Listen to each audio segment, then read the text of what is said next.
mga ka-LG.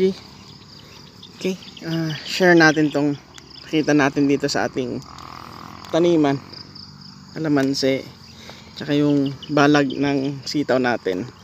Ang daming mga sapot ng gagamba. Kikita nyo ba? Ayan o. Ayan. Ang daming mga sapot. Okay, dito sa taas yan o. Ayan. Sapot mga yan. Good sign po yan na marami tayong kaibigang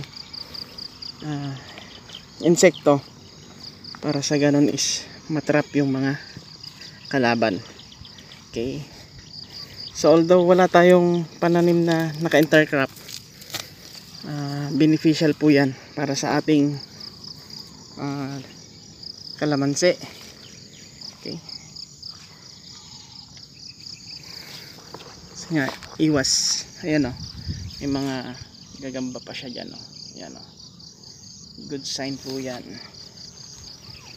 Okay, ito siya, ang daming sapot. So kakatuwa at meron tayong ganito dito sa ating farm. Tutuloy ni Kuya Ray yung paggagamas.